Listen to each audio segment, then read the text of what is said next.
Government of India akwai maruina honorable governor ki through the akwai hanwari sana de hari banga sigi pose pangthok chabani sida lai si government na no separate administration masigi pose moida Kuki singna talent biroi haibagi formal assurance akwai condition amani number 1 da hari bidi sigi pose lai si bo hari ba aduga police ka akwai ga mari ana habak tawminaraga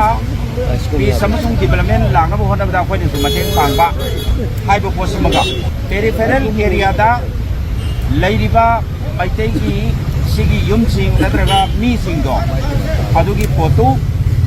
Central ki forces amasung state ki forces animakna yamna safe and secure oina thamgani haibagi point da adugi su yana ba mo le kariuma Kuki na haiba ngasigi khoi chigi posi pangthok koraba matung chida kariuma Kuki na Meitei ki area da natraga Meitei da yamna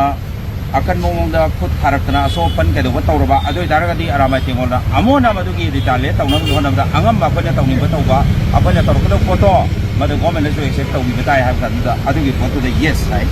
apoi gi leiriba Arambai gi Tenggol gi hanagi moment se masida kari gumba amta problem le henda ba khoi dum chachaba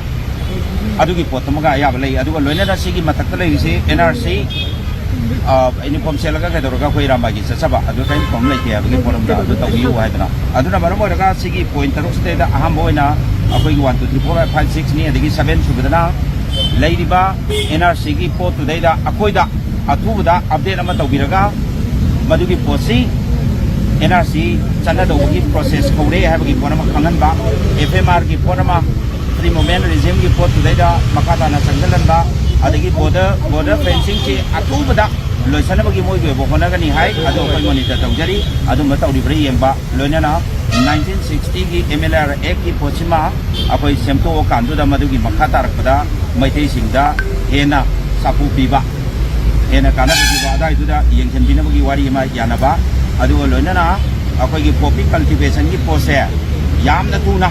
full swing da moi gi ba muthana bagi pambai horokani aduna truck ka kai da ngaksun riba mangi ba angang sing gi youth sing se madu kan ba yana ba adu ba point mayam se akoi yana ba tunga sigi hariba thabak si phangthok chabani na mayam thamjage